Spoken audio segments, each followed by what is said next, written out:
Saludos amigas y amigos de Principalmente, su programa de interés jurídico e institucional. En esta entrega nos acompaña el joven jurista Manuel Valerio Jiminián, especialista en Derecho Público, Derecho Constitucional y Administrativo. Con él hablaremos sobre estos importantes ámbitos del derecho. Acompáñenos.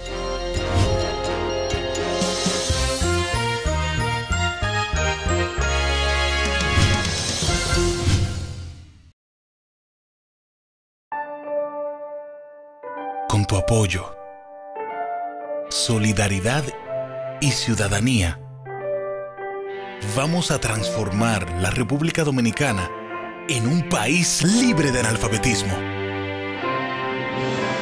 Si conoces a alguien que todavía no sepa leer o escribir, acompáñalo y ayúdalo a registrarse. Necesitamos la ayuda de todos y todas. Quisqueya aprende contigo. Que nadie se quede fuera. República Dominicana. Hora de hacer lo que nunca se ha hecho. Desde el 1989, Seaboard se convierte en la primera generadora privada de energía de República Dominicana. En el 2012, reemplaza sus unidades de generación por la unidad Estrella del Mar 2, que opera con gas natural como combustible, armonizando con el medio ambiente y poniéndose a la vanguardia en la producción de energía limpia. Seaboard, comprometidos con la satisfacción de sus clientes, el desarrollo nacional y el medio ambiente. Quiero ser maestro, esa es mi vocación. Quiero ser maestra y servirle a mi nación. Enseñar es sembrar, enseñar es crecer, enseñando aprendemos. Maestros queremos ser. El magisterio es una profesión digna y la mejor forma de servir a la patria. Ministerio de Educación, Instituto Nacional de Formación y Capacitación del Magisterio, INAFOCAM.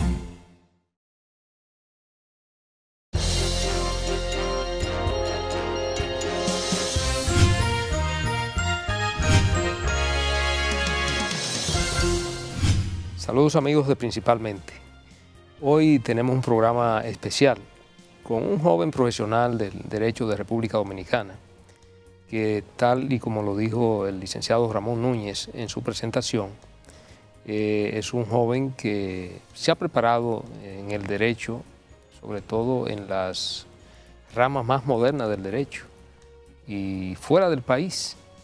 Se trata del licenciado Manuel Valerio, quien aparte de estudiar derecho aquí en República Dominicana, tuvo la oportunidad de cursar sobre las ramas más novedosas, los aspectos más novedosos del derecho, en universidades de los Estados Unidos. Derecho constitucional, derecho público en sentido general.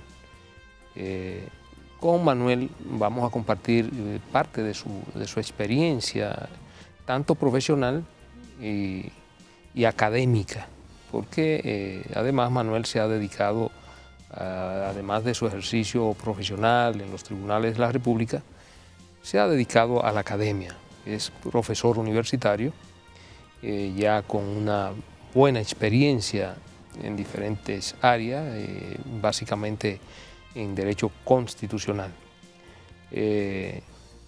Nada, para nosotros aquí Principalmente, Ramón, Ulises, Olivo Rodríguez, Pedro Balbuena y un servidor, es un honor tenerte, Manuel, para conversar contigo, que eres una de las nuevas promesas del derecho dominicano, y sobre todo para que nos cuente tu experiencia y en tu estadía en esas universidades de las más renombradas de los Estados Unidos, como es, por ejemplo, la Universidad de Georgetown y la otra universidad que tú me mencionaste, American University, que son universidades que están en los rankings de las mejores universidades del mundo.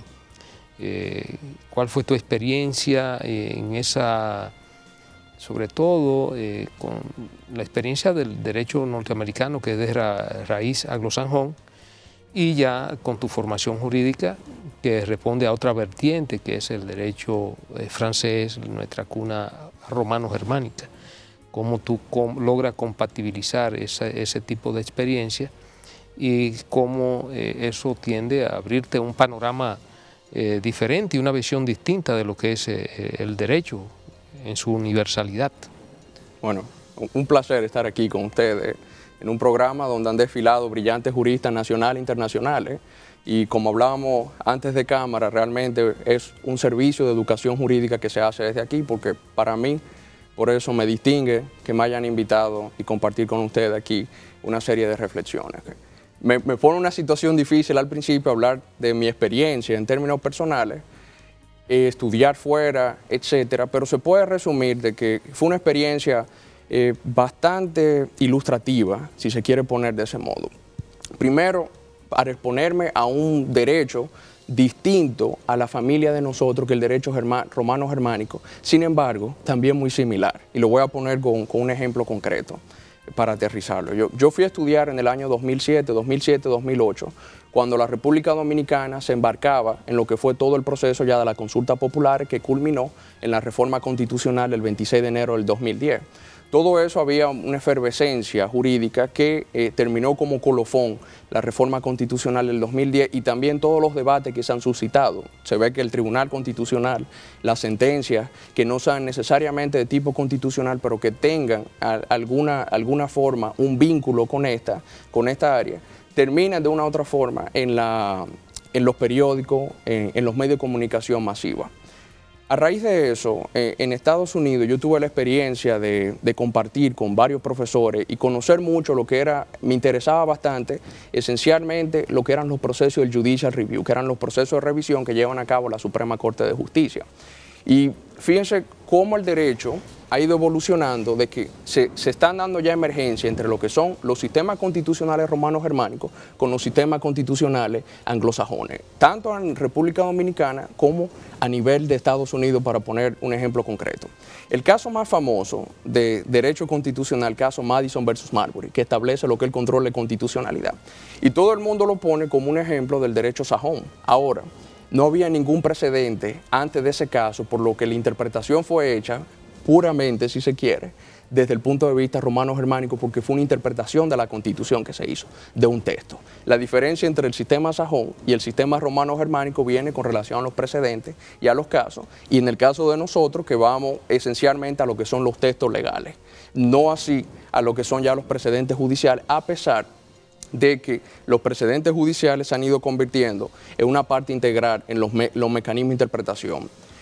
A nivel académico, yo creo que es fundamental inclusive promoverlo, no tanto la educación dogmática como era hace 20 o 30 años en los textos, que era prácticamente se educaban aquí a las personas que estudiaban la ciencia jurídica como si fuera unos megáfonos, repetir lo que decía la ley o el espíritu de la ley, sino ver la ley o la Constitución en términos concretos, que eso nada más lo da lo que son las jurisprudencias. A nivel judicial, en Estados Unidos, ese caso fijó la pauta del control de constitucionalidad que marcó a todo lo que eran ya las jurisdicciones constitucionales a nivel mundial. Ahora, no fue un caso esencialmente de tipo sajón, sino un caso de tipo, si se quiere, romano-germánico, en el sentido de que fue una interpretación que se hizo de la Constitución norteamericana. En el caso mío, a tener esa experiencia, yo recuerdo, porque yo iba con la visión ya de que el sistema sajón es totalmente distinto al sistema romano-germánico, pero se puede ver ya la convergencia, inclusive un trabajo que hoy precisamente estaba revisando, el de Francisco Fernández Segado, el distinguido constitucionalista español, cuando habla de la convergencia del sistema europeo kelseniano con el sistema sajón o sistema norteamericano, que de eso podemos hablar más adelante si ese es su parecer. Entonces, estudiar allá en Estados Unidos o estudiar en Inglaterra o en Francia, como van muchos ya jóvenes dominicanos, no desde ahora, sino ya para ponerlo así, de la década de los 90, yo creo que un paso adelante, porque la República Dominicana no está en el vacío. Eso se puede ver en distintas jurisprudencias, donde se citan casos de gran renombre a nivel internacional en jurisdicciones como la española, en la jurisdicción colombiana, jurisdicciones sudamericanas o inclusive jurisdicciones centroamericanas o de cortes internacionales que se integran ya de manera práctica al ordenamiento jurídico dominicano a través de los casos y cómo los jueces y cómo la comunidad de intérpretes jurídicos lo están haciendo. Manuel, tú te desempeñas académicamente en el área del derecho constitucional, público, sí. derecho público. Y precisamente tú hablabas de la Constitución de 2010 como el colofón de ese proceso bastante dinámico que vivió la República Dominicana, que se inició con consultas populares. Al final, con el texto de la actual Constitución, ¿cuál es tu valoración a la luz también de esa formación que tú recibiste? ¿En qué punto nos ha colocado esa Constitución en términos de, digamos, ya como producto? Sí, yo tengo una confesión que hacer. Sí. Yo no era partidario de la reforma constitucional por algo muy sencillo. Yo creo que la República Dominicana estaba dotada de una buena constitución y lo que ha hecho falta ha sido mucha interpretación constitucional del texto constitucional. Y ahí, que este es el reverso de la moneda, si era partidario y defensor de la creación del Tribunal Constitucional como una forma de propulsar lo que era ya la interpretación constitucional a raíz del nuevo texto. Ahora bien, yo creo que la Constitución del 2010, un buen texto constitucional, tiene un gran sentido pedagógico. Eso es algo fundamental señalar. Empezando con lo que es el fundamento de la Constitución, las cláusulas de supremacía de Constitución, luego lo que es todo el decálogo de derechos fundamentales, o más que el decálogo, todo lo que es ya el compendio de derechos fundamentales a partir del artículo 37, que no son limitativos, sino que son una especie de pauta para los poderes públicos y también para las personas con relación a sus relaciones interpersonales, intersociales y las relaciones con el Estado. Luego, organiza de manera bastante clara lo que son los aspectos de la organización del poder, o sea, la clasificación o la separación tripartita clásica del poder entre el poder ejecutivo, poder legislativo y poder judicial, y culmina también con nuevas instituciones como lo que es el Tribunal Constitucional, que sí era necesario. Era necesario por dos razones. La primera, la República Dominicana está encauzada o enmarcada en lo que ha sido esa tradición de países que han sufrido rupturas históricas o que han sufrido abusos grotescos de derechos fundamentales, como fue la experiencia de Trujillo, para ponerlo en el caso europeo, la experiencia alemana, la experiencia en Italia y luego posteriormente en Portugal y España con la dictadura de Franco. Todos esos países tienen tribunales constitucionales y la República Dominicana bebió de esa fuente que quedó plasmada en la Constitución del 2010. Desde ese punto de vista es un avance. También que hay personas que lo han criticado, pero yo creo que al contrario, un punto muy positivo es la clasificación que se hace de los estados de excepción. Nosotros no podemos negar que la República Dominicana ha tenido una historia institucional convulsionada, aunque ahora tenemos una estabilidad y un clima de paz relativo con relación o comparado a lo que son países en la región. Para eso se pueden ver las situaciones que se están dando en países sudamericanos. Entonces, delimitar lo que son el alcance de los estados de excepción y principalmente el conjunto de derechos fundamentales que se pueden reivindicar en esos estados de excepción, yo creo que un punto fundamental que no ha sido del todo debatido en la sociedad dominicana y que fuera de la comunidad de juristas o de la comunidad de intérpretes jurídicos no ha sido expuesta en lo que yo creo una forma que quede claro de cuáles son los beneficios de tener esa clasificación que está ahí en la Constitución. Bien, Manuel, uno de los señalamientos que has hecho en torno a la Constitución de 2010 como una de las mejorías que se han hecho es precisamente la creación del Tribunal Constitucional. En tu experiencia desde el punto de vista académico y desde el punto de vista práctico como profesional que ejerce, ¿cómo has visto tú que ha ido avanzando en los trabajos el Tribunal Constitucional? Todos los inicios son difíciles. Eso es desde el punto de vista jurídico, desde el punto de vista de las ciencias sociales y desde el punto de vista de cualquier aspecto que trate en la sociedad. El Tribunal Constitucional era necesario. Yo recuerdo, participé en una actividad que organizó la FINJUL, donde el presidente del Tribunal Constitucional habló del volumen de expedientes que recibió el Tribunal Constitucional. Si partimos del número de expedientes que estaban pendientes de fallos, valga la redundancia, por la otrora tribunal que controlaba la constitucionalidad de manera concentrada, la Suprema Corte de Justicia, el Tribunal Constitucional era una condición sine qua non que había que ponerla en la reforma constitucional del 2010. Ese es el primer punto. Ahora, luego que se constituyó a nivel de la Constitución, vino lo que fue la conformación, que fue en diciembre del 2011, con todo el proceso del Consejo Nacional de la Magistratura. El Tribunal Constitucional per se empezó a operar en el 2012 y ha tenido ya 2012, 2013 y ahora 2014 una labor intensa de emisión de sentencias, muchas controversiales, otras muy buenas y otras que son criticables, que en parte es un ejercicio legítimo de la democracia. Yo creo que el hecho de que el tema constitucional esté en el tapete hoy en día se debe en gran parte a la labor que ha hecho el Tribunal Constitucional. Independientemente de la posición que usted se ponga en términos de crítica jurídica, que es algo muy sano y que debe ser promovido por todos nosotros, desde el punto de vista de lo que es incorporar a la ciudadanía en el debate constitucional, el Tribunal Constitucional tiene la calificación de A.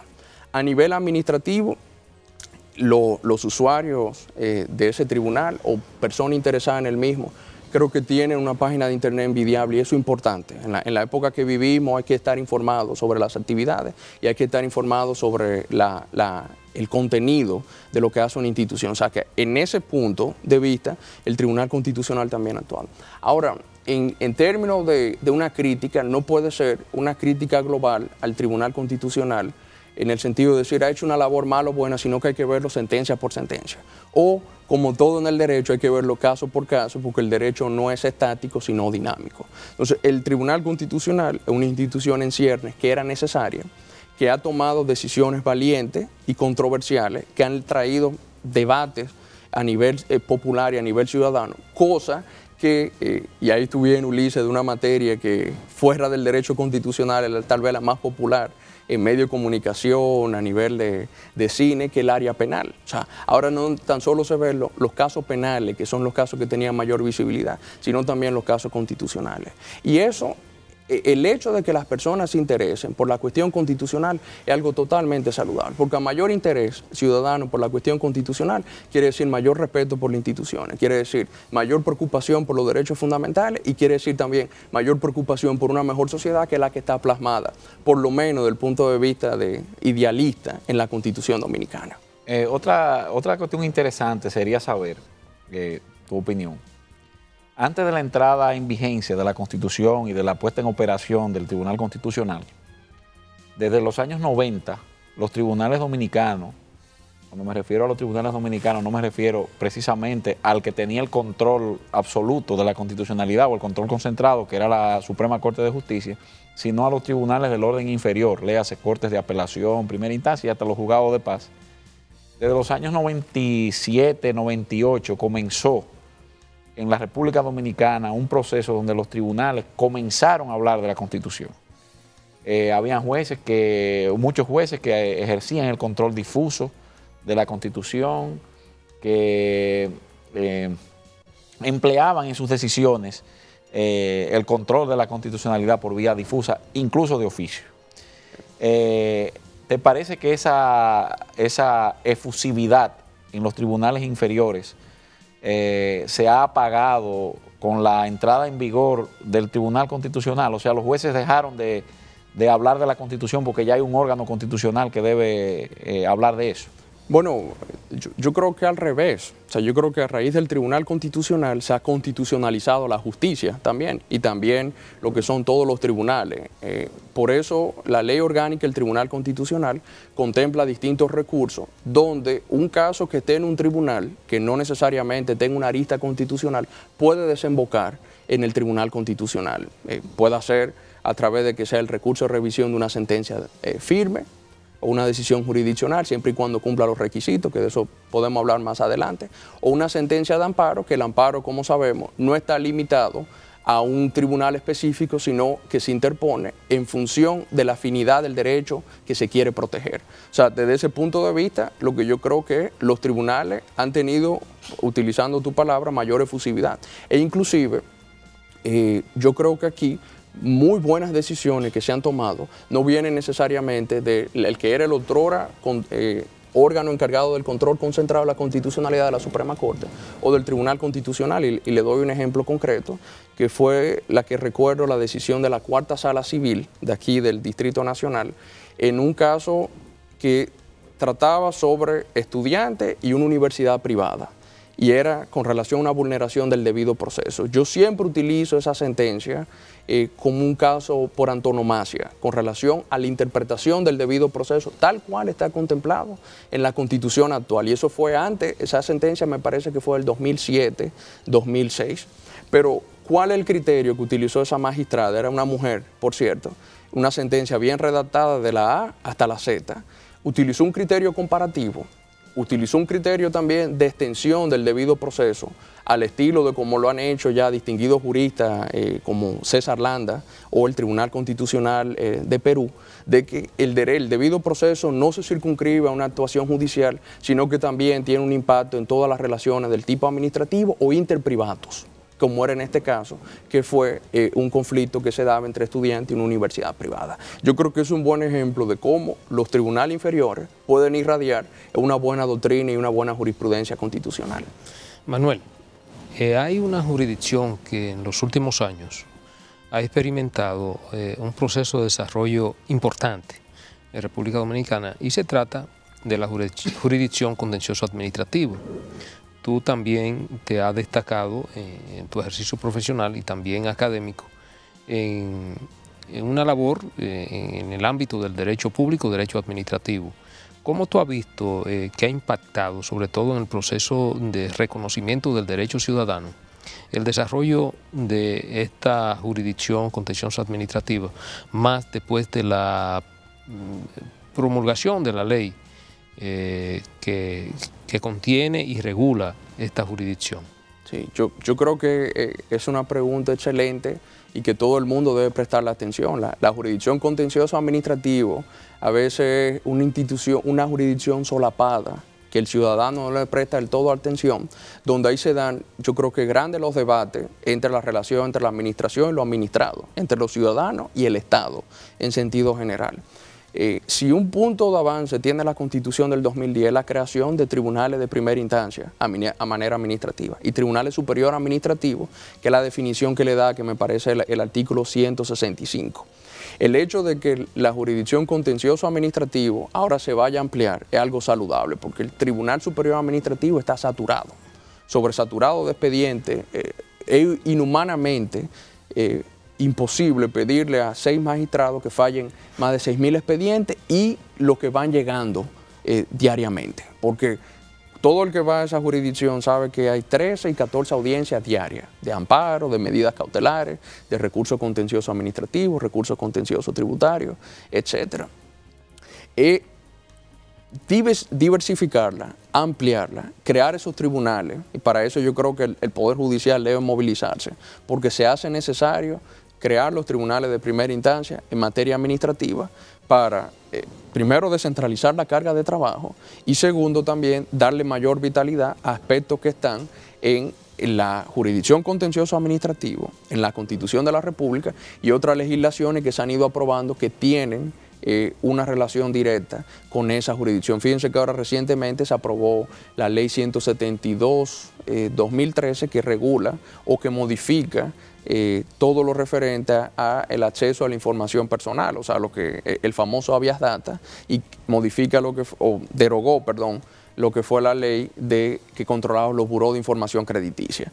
Todo ese tipo de materia, al igual que también los casos que se dan diariamente con administración independiente, la Dirección General de Impuesto Interno, la Dirección General de Aduana u otro órgano que tengan ese tipo de características, desembocan en la jurisdicción contencioso administrativa. Y yo lo veo saludable.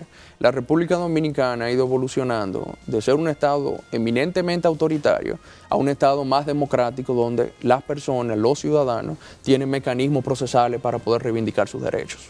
Muy bien.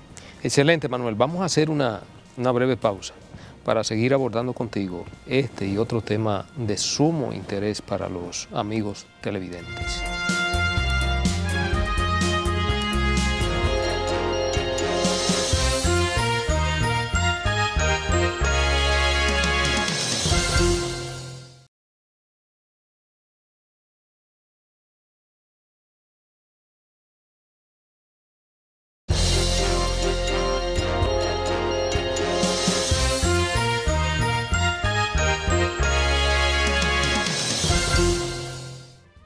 Seguimos, amigos, principalmente. Hoy tenemos la presencia de un joven promesa del derecho dominicano, ya muy destacado en el ámbito profesional y en el ámbito académico, el licenciado Manuel Valerio. Manuel, quedamos abordando el asunto de la jurisdicción contencioso administrativa y tú hacías referencia de la importancia que tiene, sobre todo para el reconocimiento de los derechos del ciudadano frente a la administración.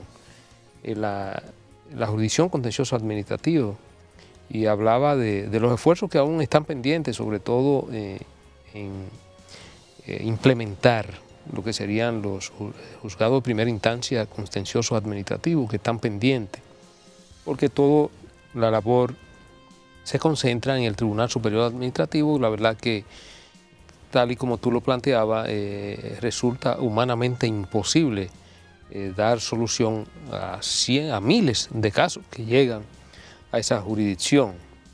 Y la verdad que es un reto del Poder Judicial la implementación de los juzgados de primera instancia, y sobre todo para hacer mucho más cercana al ciudadano la justicia contenciosa administrativa.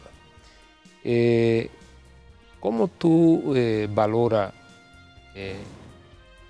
el trabajo que ha venido desarrollando esa jurisdicción, sobre todo en la determinación de lo que son esos derechos del ciudadano frente a la administración, ya teniendo, por ejemplo, varias leyes que van a fortalecer esos derechos ciudadanos, leyes como, por ejemplo, la Ley de Administración Pública, sí, leyes como la Ley de procedimiento administrativo, la Ley de compras y contrataciones? ¿Cómo tú valoras ese proceso de fortalecimiento institucional tendente a ser una administración mucho más abierta, más democrática? Sí, bueno, anteriormente nadie peleaba, ponerlo así, 20 años atrás, con la Dirección General de Impuesto Interno. O sea, que es un derecho ciudadano cuando usted no está de acuerdo con cuál sería el monto que usted le debe al fisco, una multa o cualquier otro tipo de penalidad tributaria, si se quiere llamar de esa forma. La jurisdicción contencioso administrativa ha venido a traer eso a la luz pública. Hay varios aspectos. Yo creo que ahí el Tribunal Superior Administrativo ha fallado, que es la forma como ellos han interpretado el amparo. El amparo, yo creo que en la República Dominicana es bueno verlo desde adentro y no tratarlo de verlo como un enemigo de otros recursos o otros institutos procesales. Hablan de la amparitis y entonces inmediatamente, como si se quiere un prejuicio judicial que hay, una acción de amparo no es inadmisible porque notoriamente improcedente o existe una vía judicial más efectiva, cuando se olvida que el amparo es solamente inadmisible si esa vía judicial es igual o más efectiva que el amparo, pero un recurso contencioso administrativo o una acción de amparo que dure 6, 7, 8 meses para fallarse, como ha pasado en el Tribunal Superior Administrativo, implica de una de dos, lo que hablábamos anteriormente, de que hay una sobrecarga o hay una dejadez con relación a lo que es fallar procesos que deben ser por su naturaleza expeditos. Ahora, si el amparo se quiere fallar con 6 o 8 meses de antelación, por lo menos juzgar con una forma más expedita lo que son las medidas cautelares, como una forma de preservar en caso de que el accionante tenga el beneficio de la jurisdicción, la efectividad de la sentencia, porque eso aplica para el derecho como aplica para todo en la vida, lo que dijo John Maynard Keynes. A largo plazo todo el mundo está muerto, para justificar lo que era la intervención del Estado en la década de los 30 con la crisis económica. Lo mismo que en el derecho, de que si usted no garantiza la efectividad de una sentencia a largo plazo no sirve para nada. Otra reforma que yo creo que es importante en la jurisdicción contencioso administrativo, y ahí se puede tomar, y Ulises, y Ramón, y tú, Radamés, que trabajan mucho el área penal, saben lo que es el juez de la ejecución de la pena, que es un instituto que está, un juez que garantiza la efectividad de la sanción o de la pena en materia penal y le quita una carga al juez que falló, como también a las personas que participaron en el proceso. En la jurisdicción contencioso administrativo, y de eso han escrito aquí distinguidos juristas, se da una sentencia y luego entonces, como se dice en buen dominicano, ¿cómo se come eso? ¿Cómo usted le reivindica frente al Estado y un Estado todopoderoso como el Estado dominicano? ¿Por qué no tomar, y ahí yo recuerdo, lo escuché en la actividad en la cual Olivo Rodríguez jugó un papel primordial, ese seminario que se hizo hace 1 o 2 años aquí con distinguidos administrativistas internacionales, un juez costarricense hablando sobre el Código Procesal Administrativo en Costa Rica, donde hay un juez de ejecución de esa sentencia, donde hay una pena inclusive de que en 15 días, si no le ejecuta, el juez pasible de sanción. O sea, le quita la carga al que el ganancioso de su sentencia de que tenga que salirlo a ejecutar. Y yo creo que eso aquí se puede instaurar, porque si no se garantiza la efectividad de esa sentencia, inmediatamente no podemos hablar que hay una justicia efectiva. Pero no solo eso, Manuel. A mí me parece que no es que se puede instaurar, me parece que es que se tiene que instaurar por un mandato constitucional poco visto en la Constitución, porque está un poco metido ahí en el medio del artículo 149. El artículo 149 dice que el Poder Judicial tiene como función juzgar y hacer ejecutar los juzgados. Eso significa un mandato del constituyente, a mí me parece, de que debe haber un juez de ejecución por área, o sea, un juez de ejecución para lo civil, que te resolvería todo el tema de las ejecuciones que a veces dan problemas con la fuerza pública, etcétera, sí, ¿verdad? Un juez para la ejecución administrativa y así un juez hasta para la ejecución laboral, para los casos que también hay muchos abusos en las ejecuciones laborales indiscriminadas. Entonces debe haber un juez de ejecución, claro, para todas las ramas, y creo que es una tarea pendiente. Yo quería abordar algo sobre los amparos. Tú has hablado del amparo y de lo poco efectivo que es en la jurisdicción contenciosa administrativa. A mí me parece que este mandato de la ley de amparo, que permite que el accionante vaya, pues elija cuál es el juez que va a accionar siempre que por la materia, más que se parezca, a veces se superponen las materias. Sí. Y yo, poco conocedor de este recurso, he visto que, por ejemplo, personas que tienen interés en reclamar su participación en un partido político, por ejemplo, en la que se han ido a una cámara penal, en este caso del Distrito Nacional, a reclamar. Y lo que más me ha extrañado es que la Cámara Penal le ha dado ganancia de causa. Bueno, sí, por lo menos le ha escuchado el caso, sí, ¿verdad? Entonces, quería saber cuál es tu criterio al respecto. Sí, ahí hay, por eso digo que el amparo hay que verlo en su esencia, y yo creo que no es verlo tan simplista como se quiere ver a veces por comunidad, por un segmento de la comunidad de juristas o por muchos jueces, porque el amparo tiene una afinidad con relación a la jurisdicción que tenga mayor afinidad al derecho que se quiera proteger. En el caso era de una dirigente política, se hablaba de que había una sanción, pero no sé hasta qué punto una sanción desde el punto de vista disciplinario implicaba lo que era la privación de libertad, que es el eje central de la jurisdicción penal. O sea, yo creo que ahí el Tribunal Constitucional, independientemente del banderín político, porque inmediatamente se quiere también mediatizar un caso, independiente del banderín político, yo creo que el Tribunal Constitucional hizo bien en revocar esa sentencia porque esa jurisdicción era notoriamente improcedente. También yo he visto casos en la jurisdicción contencioso administrativa de lo que es la ley 200-04, o sea, la ley de acceso a la información pública, donde se interponen acciones de amparo solicitando información a municipios que no están en el Distrito Nacional, obviamente. Puede ser en el interior, la provincia de Santo Domingo, donde sea. Y en la ley 200-04 lo establece de manera taxativa, al igual que la ley 137-11, si la memoria no me falla, de que eso tiene que ser ante un juzgado de primera instancia de esa jurisdicción, no el Tribunal Superior Administrativo. Entonces, yo creo que a veces, y ahí viene también, y es un mea culpa que se puede hacerle a los abogados, de amparizar, si se puede utilizar ese término, muchos procedimientos como una forma de buscar mecanismos donde puedan reivindicar sus derechos. Entonces, tiene que ser un proceso de doble vía. Primero, los tribunales fijan la pauta de manera correcta cuáles son los criterios para que ese amparo sea admisible. También no que sea como se ha dado en esa jurisdicción contencioso administrativo, que si se quiere prima facie, inmediatamente están denegando una acción de amparo porque hay otros recursos, pero no lo justifica de manera clara como yo lo he visto en varias sentencias. ¿Cuál es ese recurso? Y también, no tanto eso, porque para que una sentencia sea válida tiene que estar debidamente motivada. Si dice que ese recurso, el que prevalece, el recurso contencioso administrativo o el recurso contencioso tributario, usted tiene que explicarlo como juez, por qué ese recurso es más efectivo que la acción de amparo en ese caso particular. Y eso no se ha dado.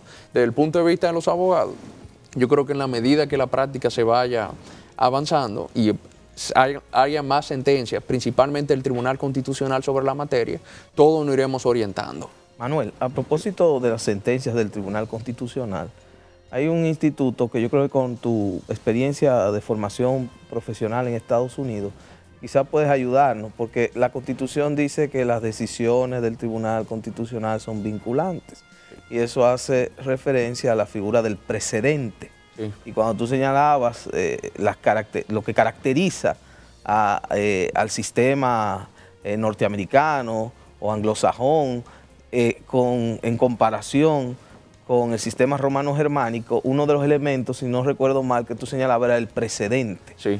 Esa institución ahora en nuestro derecho, ¿qué impacto tiene? Por ejemplo, gran parte de la referencia tuya en tu exposición hay una decisión en que el tribunal dijo tal cosa. Claro. Hoy en día hay un interés renovado por la jurisprudencia. Sí. Que quisiéramos escuchar tu valoración sobre ese tema del precedente. El caso de la República Dominicana o todos los sistemas que utilizan este modelo, el control concentrado, se asemeja al sistema norteamericano, el equivalente del certiorari, que es una forma de mantener lo que es la equivalencia desde el punto de vista jurisprudencial, o sea, de que no vaya a sobrepasar lo que fue la interpretación de lo que le llaman la Corte Superior del país o de la tierra, the highest court of the land, como le llaman los norteamericanos.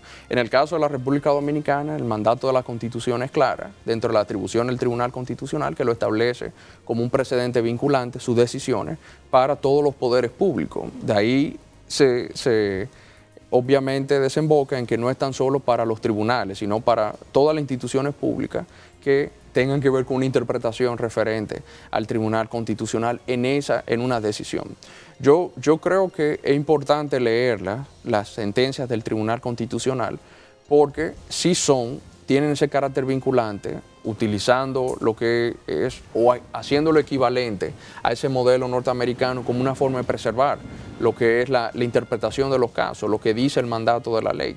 También, que es algo que se deja pasar por alto, la ley orgánica del Tribunal Constitucional establece distintos tipos de sentencias, la sentencia estimatoria, desestimatoria, las exhortativas, las aditivas, donde el Tribunal Constitucional se convierte en un oasis de luz, si se quiere, en lo que son oscuridades que aparezcan desde el punto de vista legislativo, donde puede también declarar inconstitucional ciertos aspectos de una ley, pero no así la ley íntegramente.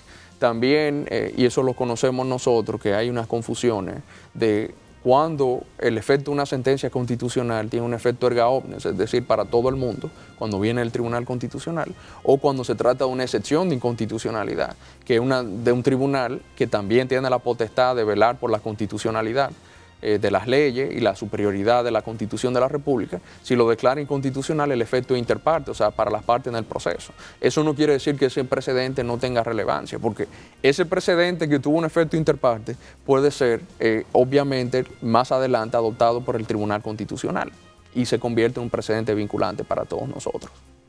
Miguel. Quedándonos, Manuel, el subconsciente. El subconsciente, que son hermanos. Sí. Manuel, precisamente hablando sobre sentencia, y sobre todo sentencia del Tribunal Constitucional, hay una sentencia del Tribunal Constitucional que obviamente pienso que ha sido la que más revuelo ha causado, que es la 168-13. Es una sentencia, obviamente, que crea un precedente porque trata un aspecto muy sensible y sobre todo que tiene que ver con el aspecto migratorio en República Dominicana, tratando de regularizar una situación que por décadas en República Dominicana no se le había puesto la debida atención por parte de los órganos del Estado encargados de esa situación. Desde tu punto de vista, me imagino que tú la habrás leído y estudiado, la sentencia, donde se incorporan una serie de figuras, ¿verdad?, quizás desconocidas en el ámbito jurídico nacional, como por ejemplo el intercommunis, que si bien otras cortes constitucionales, como en el caso de la Corte Constitucional de Colombia, han hecho uso de la misma, pero que no es, vamos a decir, de un uso permanente por parte de las Cortes Constitucionales, y que obviamente esta decisión ha generado todo un escarceo por parte de la comunidad jurídica nacional. Una parte que valoramos la decisión del Tribunal Constitucional, una decisión que consideramos valiente, además también, por otro lado, respetuosa de lo que son los derechos fundamentales de los derechos humanos, pero hay otra vertiente de juristas que entienden que se produjo un exceso por parte del Tribunal Constitucional, en el sentido de incluso lo acusan de que tiene en muchos aspectos que chocan con la irretroactividad, en el sentido de enfocar desde el año 1929 a todos aquellos ciudadanos dominicanos o haitianos que adquirieron esa documentación en situación de irregularidad. ¿Cuál es el enfoque que tú le das a la sentencia desde tu punto de vista y qué balance tú le das a la misma? La sentencia 168 es el más controversial, y creo que eso nos trae al punto inicial, que creo que es un aspecto que inclusive lo editorializaron en Diario Libre, de presentar la valentía de lo que usted llamaba, pero también traer problemas de políticas públicas, problemas sociales a la luz pública, que estaban ahí de manera solapada. Ahora, desde el punto de vista jurídico, esa sentencia, a mi juicio, no tiene una diferencia sustancial con la sentencia del 14 de diciembre del 2005, que fue la sentencia que declaró constitucional la Ley de Migración del 2004. Eso fue la Suprema Corte de Justicia, presidida por el ex magistrado Jorge Subero Isa. Ahora, esta sentencia, que tiene un efecto mucho más amplio porque manda hasta 1929, lo que es todo un escarceo, para utilizar su palabra, del registro civil, de acta de nacimiento de personas que se entendían que por tener un documento que no lo habían adquirido de una forma legal, pero habían nacido aquí, de padres ilegales, tenían derecho a la nacionalidad dominicana. El Tribunal Constitucional entendió de una manera contraria. Esa sentencia, obviamente, tiene una colisión con la sentencia Yanni Bosico del 2005 de la Corte Interamericana de Derechos Humanos. Entonces, cuando se ve toda la división desde el punto de vista de la comunidad jurídica en la República Dominicana, de la validez de la sentencia, en el sentido de que no quita derechos fundamentales porque lo que hace es que establece o interpreta cuál es el criterio para adquirir la nacionalidad dominicana, y entre aquellos que entienden de que desnacionaliza a ciudadanos que tenían la nacionalidad dominicana, ese criterio está dividido en dos. Uno, los que entienden correcto la interpretación del Tribunal Constitucional y la sentencia del 2005 de la Suprema Corte, actuando como Corte Constitucional. Y el otro que está amparado en la sentencia Yanni Bosico, que tiene otras interpretaciones con relación a lo que es el criterio de hasta cuándo una persona está en tránsito, hasta tanto una persona, la ilegalidad no se transfiere a los hijos, si esa persona, o sea, el criterio del jus soli y el jus sanguinis. Ambas sentencias yo creo que pueden tener falibilidades jurídicas. Ahora bien, la sentencia que emitió el Tribunal Constitucional, que por cierto la ha ido ratificando creo que en 4 sentencias, yo inclusive he escrito varios artículos al respecto, es tan solo el colofón de un problema de fondo que son las relaciones dominico-haitianas, que eso se quiere pasar por alto. Inmediatamente la crítica que se hace es que, bueno, se quiere asemejar migración con nacionalidad, que son cosas distintas. Bueno, pero hay que ver entonces cuál es el origen del problema.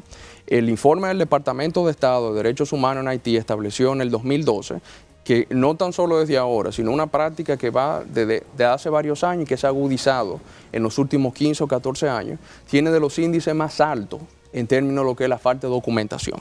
El no tener documentación, la porosidad de la frontera, fue que desembocó en la sentencia 168. Fijarlo todo en los argumentos jurídicos, como lo quieren presentar muchos sectores, y dejar de fondo, o sea, de que la sentencia no va a resolver todos los problemas.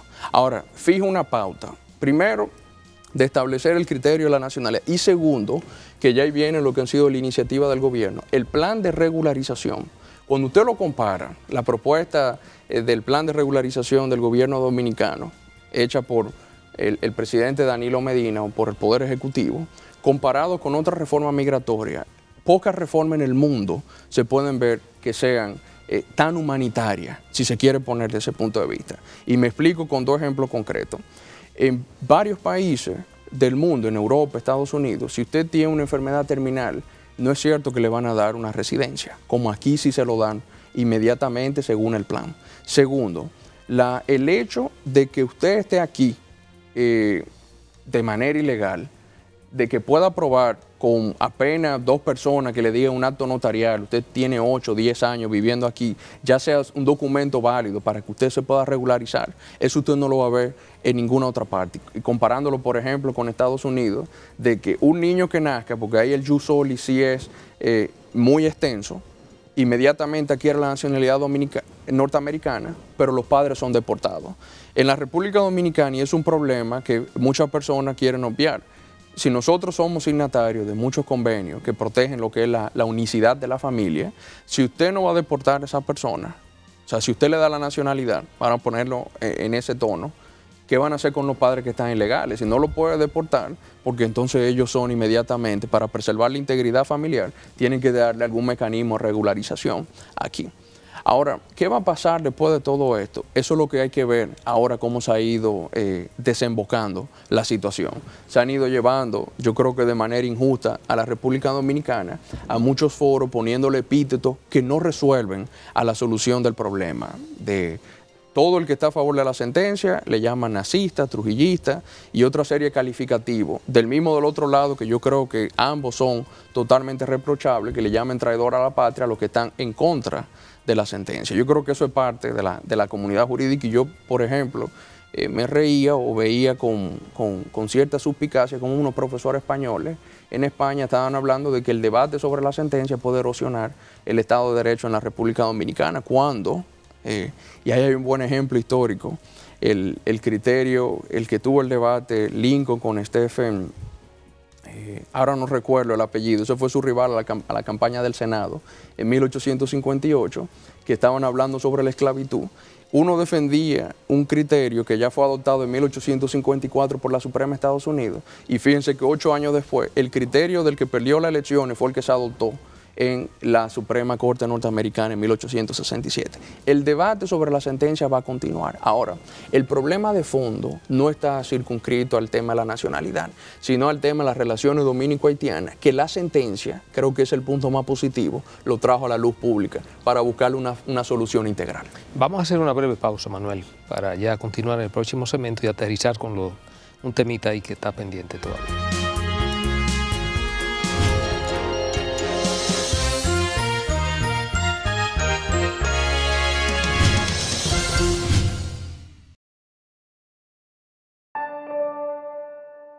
Con tu apoyo, solidaridad y ciudadanía, vamos a transformar la República Dominicana en un país libre de analfabetismo.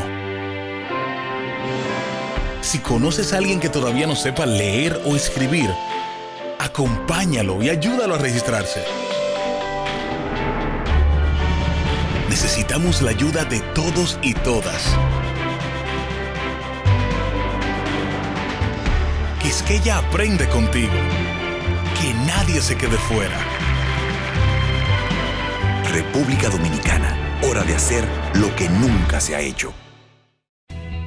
Desde el 1989, Seaboard se convierte en la primera generadora privada de energía de República Dominicana. En el 2012, reemplaza sus unidades de generación por la unidad Estrella del Mar 2, que opera con gas natural como combustible, armonizando con el medio ambiente y poniéndose a la vanguardia en la producción de energía limpia. Seaboard, comprometidos con la satisfacción de sus clientes, el desarrollo nacional y el medio ambiente. Quiero ser maestro, esa es mi vocación. Quiero ser maestra y servirle a mi nación. Enseñar es sembrar, enseñar es crecer, crecer. Enseñando aprendemos, maestros queremos ser. El magisterio es una profesión digna y la mejor forma de servir a la patria. Ministerio de Educación, Instituto Nacional de Formación y Capacitación del Magisterio, INAFOCAM.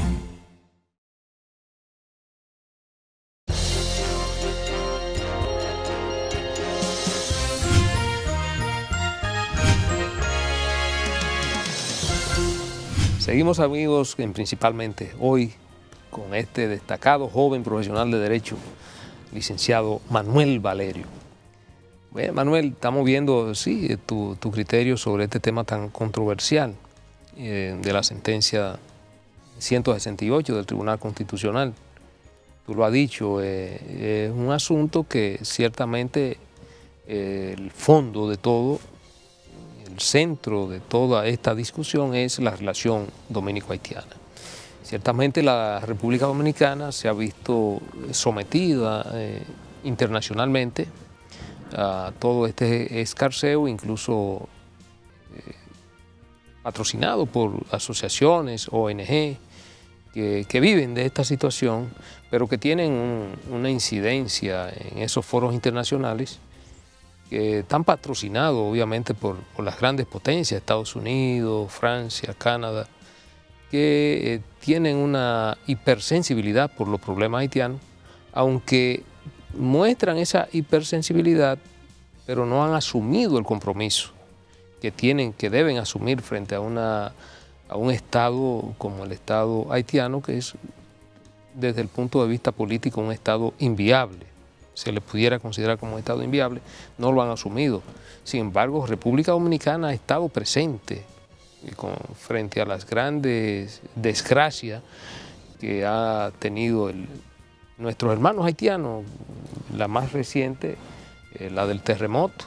República Dominicana, los dominicanos y el Estado dominicano fundamentalmente se volcó en solidaridad frente a los hermanos haitianos. Sin embargo, todos los ofrecimientos y toda la algarabía que mostraron esas naciones no se ha expresado en términos materiales para ayudar, ¿no?, y solidarizarse en términos concretos con nuestros hermanos haitianos.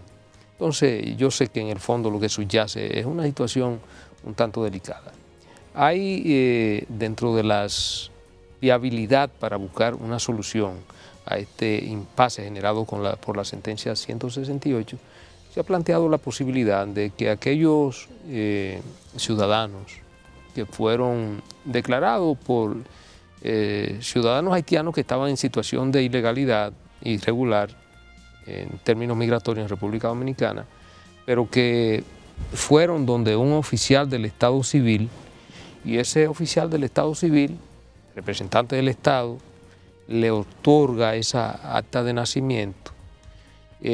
Lo que se plantea es que esa situación de irregularidad no es atribuible al ciudadano que es beneficiario de ese documento, sino que es una falta del Estado y que por consiguiente ese ciudadano no está obligado a cargar con esa falta del Estado.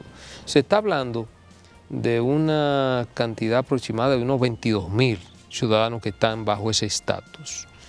Entonces, lo que plantean, una situación intermedia, plantean la posibilidad de que se les reconozca a ese segmento de unos 20, 22.000 ciudadanos, se les reconozca la nacionalidad dominicana, aún en base a los documentos que tienen. En base a los documentos que tienen, aún a sabiendas de que esos documentos fueron obtenidos de manera irregular.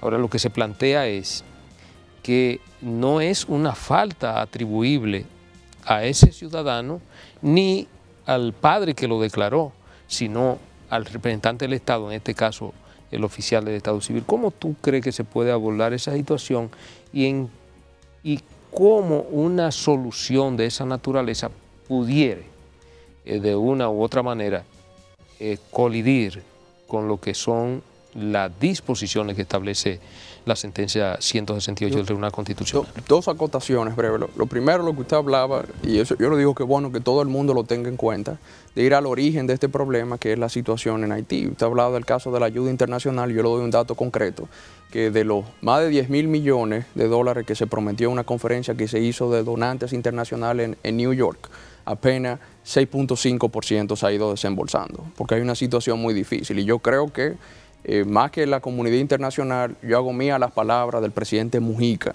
cuando él anunció la retirada de las tropas uruguayas de la MINUSTA, que dijo que los haitianos deben asumir la responsabilidad por su Estado, como nosotros debemos asumir la responsabilidad del Estado dominicano. Eso es un principio cardinal que debe regir en cada nación. Con relación a las soluciones que se han ido planteando, hay que esperar la propuesta que presente el Poder Ejecutivo. Hay uno que le llaman ley de convalidación, una ley de naturalización, otro inmediatamente se lanzan y traen conceptos diciendo amnistía, pero hablar todo eso de especulaciones, sin tener un proyecto concreto, yo creo que todo el mundo saltaría a la luz. Yo escribí un artículo al respecto y presentaba los escenarios posibles en prospectiva. Si la ley o el proyecto de la pieza legislativa que se someta al Congreso sea contraria al Tribunal Constitucional, el Tribunal Constitucional ya ha ratificado la pauta de la 168, creo que en 3 sentencias más que salieron ahora recientemente, lo que indica que esa ley puede llegar vía una acción directa en inconstitucionalidad al Tribunal Constitucional y ser declarada inconstitucional. Si la ley, por el contrario, adopta los criterios que extienden el concepto del jus soli y también entonces vienen a revertir en la práctica lo que fue el criterio del Tribunal Constitucional, utilizando la interpretación que se hizo en la sentencia Yanni Bosico. Esa es la razón por la cual el Tribunal Constitucional puede declarar esa pieza legislativa inconstitucional.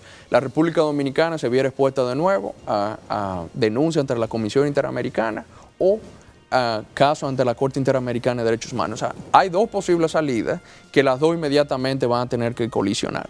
Ahora, buscar un término, esto no hay un término medio en esta solución. O sea, o se toma un criterio o se toma otro. El presidente, porque esto le ha caído al Poder Ejecutivo esencialmente, va caminando, si se quiere, una espada de doble filo aquí, porque no es un problema desde el punto de vista jurídico nada más que se está tratando aquí en la República Dominicana, sino que, como todo derecho constitucional, un problema político. Ahora, yo creo que se debe buscar una solución. Yo no creo en una deportación masiva de personas que tengan aquí 30, 40 o 50 años. La nacionalidad, porque también muchos hablan de lo que es la favorabilidad a la nacionalidad dominicana, pero ¿dónde está la favorabilidad al derecho a la nacionalidad?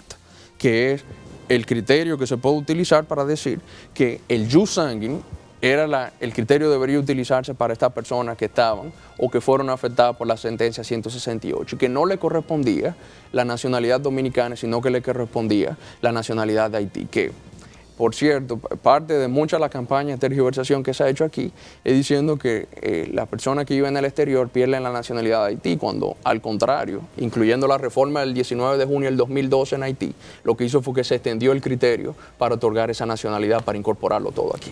Bueno, Manuel, la verdad es que el tiempo nos ha resultado escaso para tratar de abordar contigo este tema.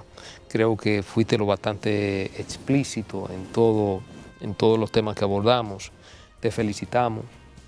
Tal y como lo dijimos al principio del programa, era una de las promesas del derecho dominicano y tú vas a ser un habitual de este programa principalmente, de manera que mantente listo, que en cualquier momento te estamos convocando para seguir abordando este y otro tema que tú manejas de manera magistral. Gracias. Un placer Manuel. estar aquí con ustedes.